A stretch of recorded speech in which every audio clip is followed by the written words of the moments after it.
Welcome to another episode of the FMCG Guys, live from the Retail Media Summit UK here in London, in Shoreditch specifically, and sitting with James Chandler from the IAB, which I have to read my notes.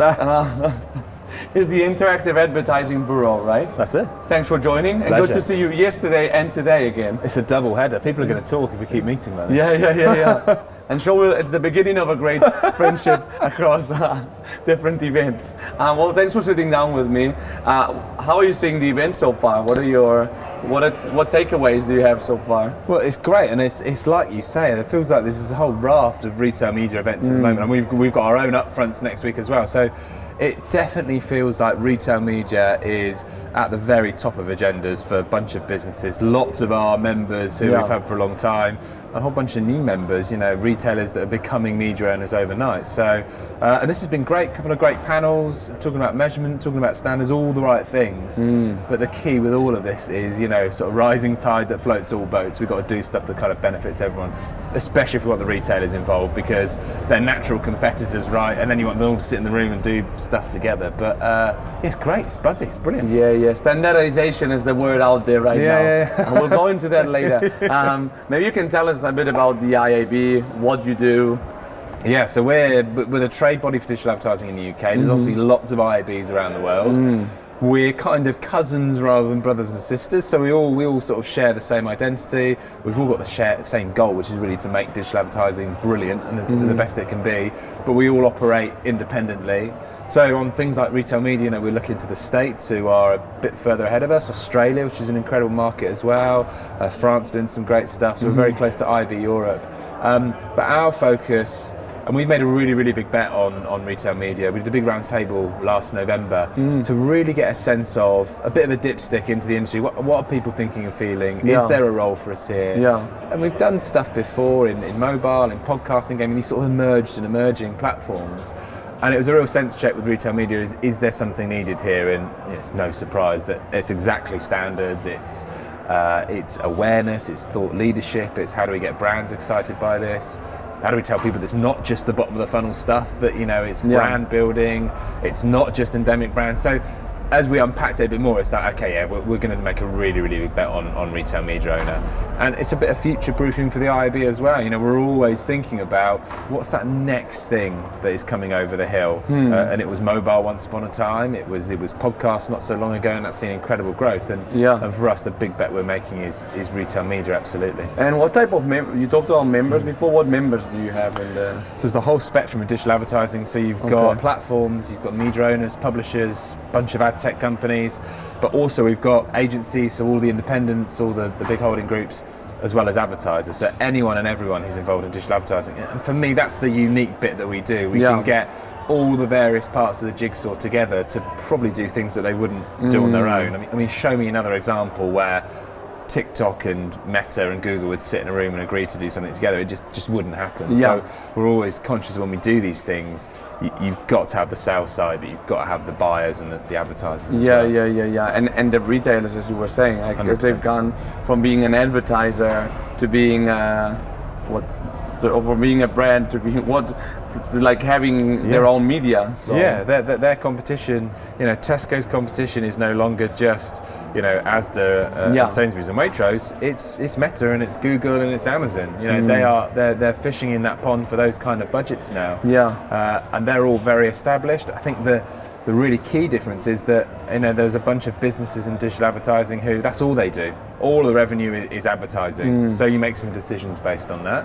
But I think the retailers can make different decisions because they're not just about advertising yet, maybe one day. But they don't want a customer to go and shop somewhere else. So I think they'll be very intentional about the user experience, how their customers feel about ads. They're not going to rush stuff. So I think it's a different type of media owner perhaps than we've seen before. Yeah, because they're more like vertical at the end of the day, because they have the media and they sell the product. Totally, right? They're very custom centric, and I think on the whole that's a really, really good thing for digital advertising, that we really think about the person at the centre of it. Because then you get the experience right, then you get the privacy and the data right, you get all of those things. Get all those things right. No, it's very interesting times, obviously. So you're not bored, I'm sure. How did you get to your current role? I know that you were in Mindshare before. Can you tell me a bit about your your career path. This is a headhunter bias.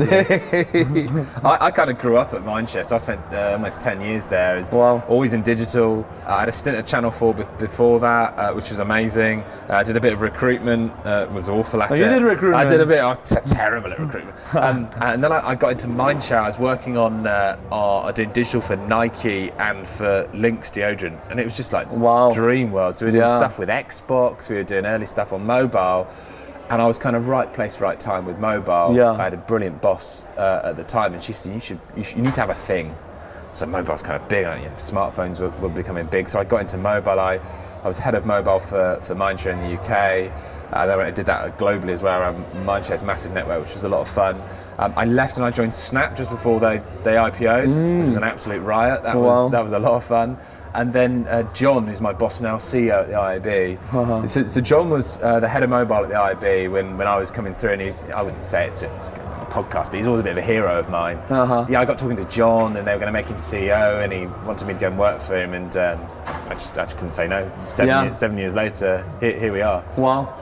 Well, it's great to work for someone that you look up to ultimately, knowing that you... Yeah, for sure. And he gets me to focus on those probably new and shiny things that attracted me to mobile. So, absolutely. So all of those new areas. So Snap, mobile, now retail media. Just like a magpie looking for these things. You only do cool stuff. Retail media is a real gift because it's kind of like it's new, but at the same time it's kind of not new. We've got all the playbook on how we do some of these things around standards. So it's absolutely fascinating. But apart from that, we're trying to think about what we're telling the industry around AI, how we're thinking about VR, this whole trend at the moment around... AI seems like last year's thing, no? Nobody talks about AI anymore. But this faux out-of-home thing that's going on, out-of-home that isn't real but is being put into social, it's kind of like, okay, what about that? So there's always going to be new stuff, but retail media feels different. It feels like a really, really big, meaty strategic bet. You can hear that here. I mean, it's just buzzing. No, look at all the people here, right? What is your function as CMO actually? So I look after two bits of the business. I look after sort of the art and the science. So I look after our marketing function. That's all our events, all the stuff that we produce.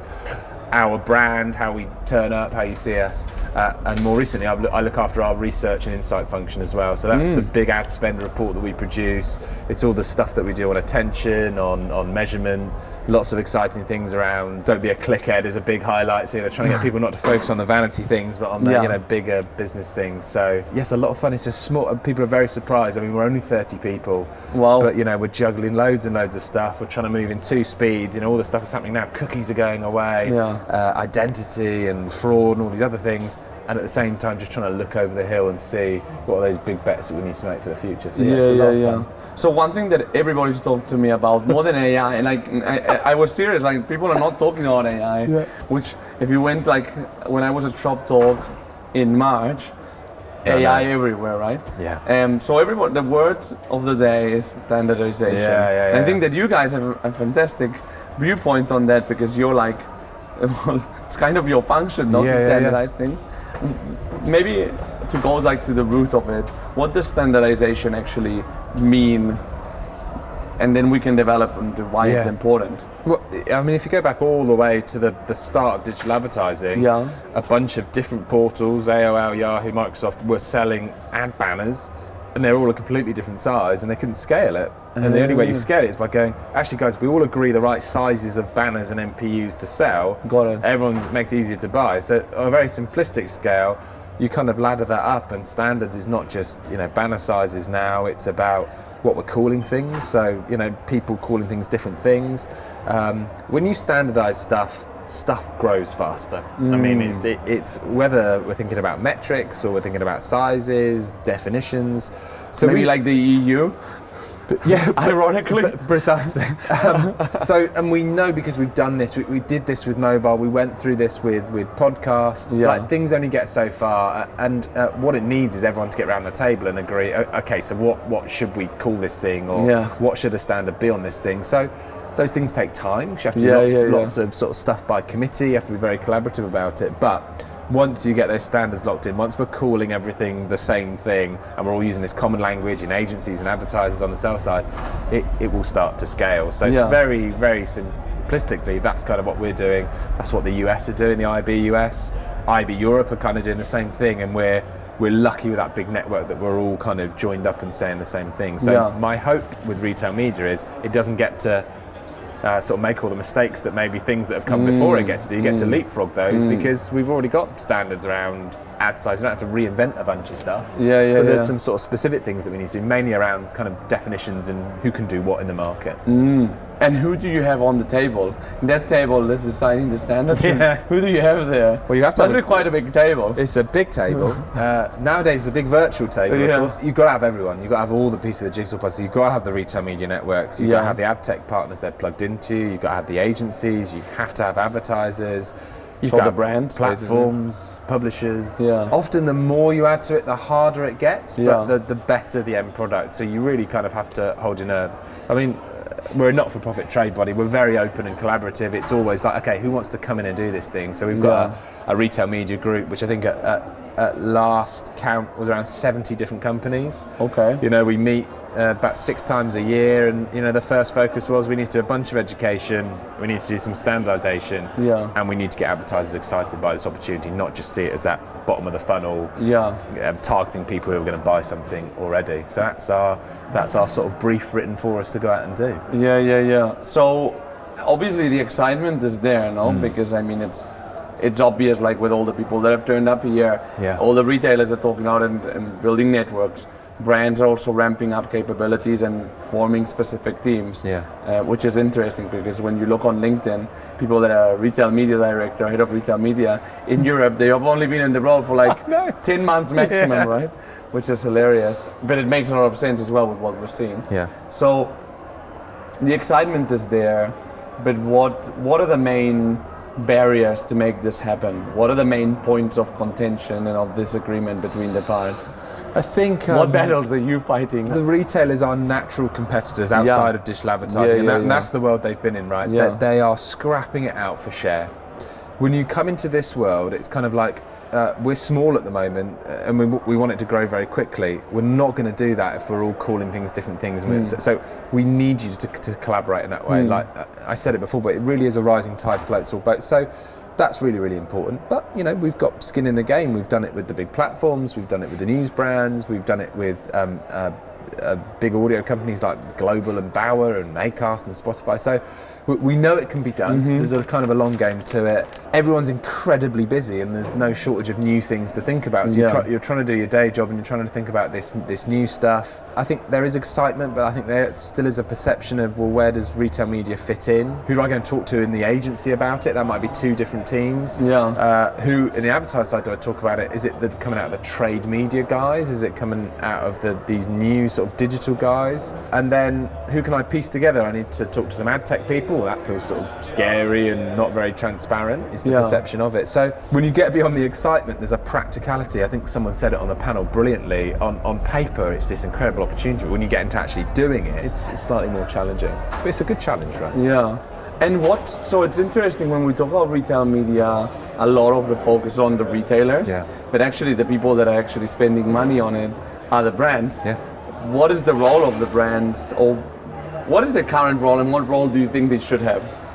Well, I think we really need them to view it as something that can build their brand in the long term, not just necessarily convert and then bottom and you know, digital gets that shtick a little bit in that, you know, it's a performance sales sort of direct marketing channel. It can do that brilliantly, but it's not just that. And I think if we pigeonhole it there, it's problematic. I think there's a really interesting conversation around non-endemic brands. So, you know, autos spend a huge amount of money. Like, how do they fit in with retailers? And I think this question of, you know, we're calling it retail media, but others are calling it merchant media. You know, there might be another name for it. Decom media as well, I've heard. You know, hotel chains are coming to us, airlines are coming to us, and they've got first-party data, they've got real estate. They're no different to a Tesco or something like that. So it's kind of where we put the boundaries around things is going to be kind of really interesting. But it's fascinating. It's moving so quickly all the time. Absolutely. And I know that you guys are releasing soon a capability report. Tell me a bit about it. I know it's not out yet, So but it's coming out soon. It's definitely coming, and it's some capability mapping. So you look at, and we're working with Europe as well, so we can do it across Europe. We're going to feed in on the UK. Yeah. Here's the whole Lumascape of who's in retail media. Yeah. The biggest thing is, okay, who does what? So you can imagine a tool where you're going, okay, here's my objective, I want to drive awareness, and I've got this type of data. In an idea with the capability map, we're able to show, okay, little drop down. These are the people that have the capability now and that can do it. Okay. It just gives some clarity in amongst something that could get very complicated very, very quickly. But in order to be able to do that, we've got to kind of be speaking the same language, use the same names for things. But yeah, I would anticipate early next year we'll start to see that. That'd be really helpful. Well, I encourage then the audience to follow you guys and stay tuned. Yeah, 100%. Thanks for joining. Oh, it's a pleasure. Thank you. Cheers.